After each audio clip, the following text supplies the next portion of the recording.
Shamakar Sandhu reporting for MMAJunkie.com and USA Today, standing alongside John Pollock, who reports for The Law, live audio wrestling, and also the Fight Network up in Canada. And John, I just finished speaking to Dave Meltzer, and I wanted to speak to you too. Because I think out of everyone here in the media, you two cover both mixed martial arts and professional wrestling comprehensively, full-time as a part of the media. So I want to first of all get your take. When you heard about Brock Lesnar signing, or re-signing, with the WWE, what was your initial reaction to that? I thought it was the right move for the guy to make when you weigh in all the different variables. Certainly there was a lot of money on the table for a return to mixed martial arts, whether it was going the UFC route, even going Bellator. You knew there would be offers coming his way. I've always looked at the age factor. He'd be 38 years old by the time he fought again, and I just think the safer option was professional wrestling. I think there's a lot left for Brock Lesnar to do in the WWE. It was just the smarter move to make, I think, for him, long-term wise, and, as he outlined, it was an incredible offer he got. We don't know the specifics of which, but when you're talking that level of money and commitment, very hard to walk away from that for something that is a bit of a crapshoot returning to MMA. You know that the eyeballs would be there, the money would be there, but would the performances be there at this, advanced age when you're talking about terms in mixed martial arts? I'm curious to find out what you think about this. Do you think that the WWE was a bigger winner here, or was the UFC the bigger loser here in terms of Brock Lesnar? I think that the WWE came off really well in terms of how it was presented, ESPN treating it like a major news story with the announcement with Michelle Beadle. I think that the WWE had to be really happy how this came off, and just the added interest that seemed to come out of that announcement towards Brock Lesnar, towards the WWE, and maybe most importantly to WrestleMania. I think if you are a pro wrestling fan, it adds a lot more dynamics to the main event on Sunday night in Santa Clara. For the UFC, it's unfortunate they're not going to be getting Brock Lesnar, but it's not like he was earmarked to be coming back and their business was contingent on getting another Brock Lesnar fight in later this year. Would have been great for them, bottom line wise, but I think it's a bigger gain for WWE than a lost UFC. I thought it was very telling that Brock said that Lorenzo made an 11th hour last-ditch effort to try and sign him. What did you make of that? None of us have read the fine print of their contract and in terms of whether they would be doing that or not. But, there was no question that the UFC was going to be making an offer for him. Whether Brock Lesnar had a term in his contract where the final 30 days he could get an offer that the WWE could match, we don't necessarily know the particulars of it, but did not surprise me at all that the UFC was, willing to put a lot of zeros behind a high number in order to entice Brock Lesnar to fight again. Sticking on the theme of a WWE-UFC crossover, CM Punk makes his debut for the UFC later this year. When you were heading into WrestleMania last year in New Orleans, we had no clue that CM Punk would eventually sign for the UFC. Coming into the San Jose event this year, what's the general feeling you're getting amongst the wrestling fans here in terms of, are they willing to go on this journey with CM Punk? Because obviously the UFC feels as though he might be able to do the same numbers that Brock Lesnar did in his first stint. It's funny because the most people I've been talking to are more on the MMA side during this trip when it comes to CM Punk, and that, the guy's getting great reviews coming out of Rufus Sport just in terms of, and this never surprised me, that he was going to work his ass off to get to a level in mixed martial arts that he could go into a UFC. The guy completely knows what he is walking into, the huge amount of expectations and odds that are against him. On the pro wrestling side, I think that you don't have to look any further than Brock Lesnar, that there is curiosity for this first fight. Whether this is going to be an epiphany for people of what CM Punk has been able to do in a year, or whether it is going to be a disaster for this guy, people are curious to tune in, and I think you're going to get a large crossover of pro wrestling fans, probably the most you have seen in terms of dyed-in-the-wool pro wrestling fans watching a UFC pay-per-view event that maybe have not watched since 2011. Do you think he'll be able to do the same kind of business that Brock Lesnar did in terms of pay-per-view numbers? I think we're going to have to see who the opponent is, what the card is going to be.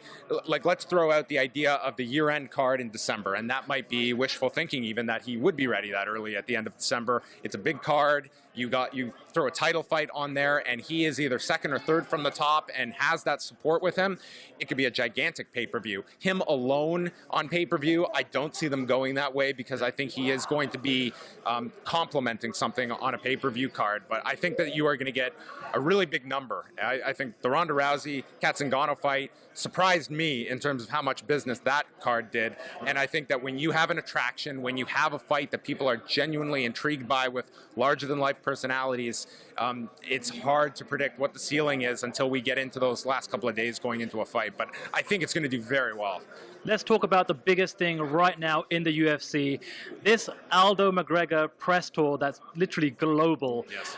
Have you been digesting it throughout WrestleMania week so far? Oh, yes. I mean, I've been following it. They were in, my neck of the woods in Toronto on Friday going into WrestleMania weekend. So obviously I was down here not covering it in Toronto.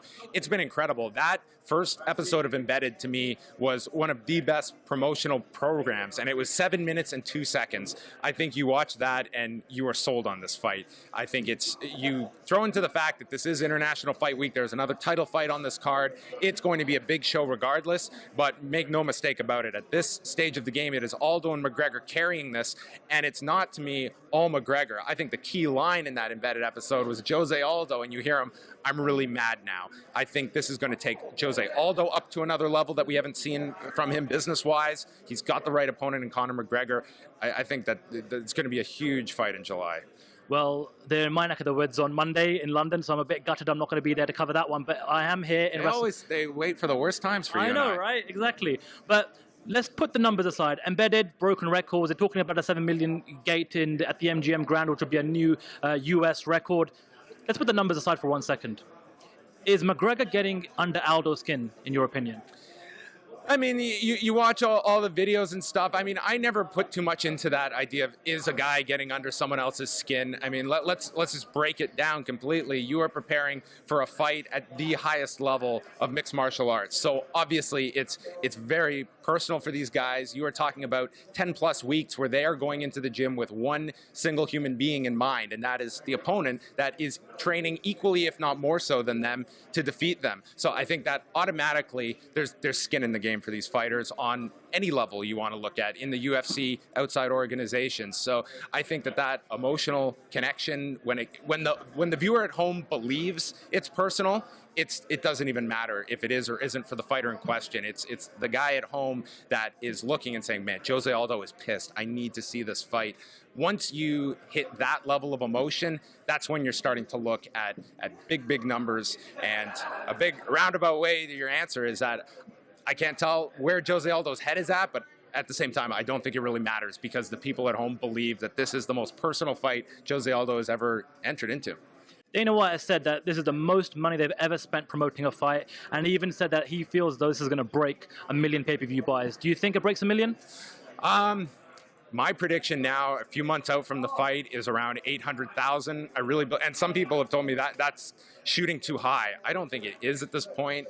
Again, it's going to come down to where we are a couple of months from now, and God forbid there is any kind of an injury. Even underneath that, if Robbie Lawler falls out of this particular card, is that going to affect it? I think this has the ability to do 800. I'm not willing to say 1 million yet. I think that's really that rare fight in this current climate that's going to hit that 1 million figure. And I don't know if any fight right now can do 1 million buys. Okay. Well, let's finish on this. July 11th, UFC 189 at the MGM Grand Garden Arena. Jose Aldo versus Conor McGregor. Who you got? Oh, boy. I'm probably not going to be betting against Jose Aldo at this stage. I think that there's a lot of interesting questions in this fight. I think that with Conor McGregor, I think people, regardless of what they feel about the guy, I think they want to look at this as a litmus test and see, where is this guy? We don't have the answers to certain questions, but at the same time, it doesn't mean that he can't compete with Jose Aldo. What is he going to show us in July at the UFC 189 card? I'm going with Jose Aldo just because I do believe he is the best featherweight in the world. John Pollock of the Law and the Fight Network. My name is Chimaka Sandhu, reporting for MMAJunkie.com and USA Today, here for WrestleMania weekend in San Jose, California.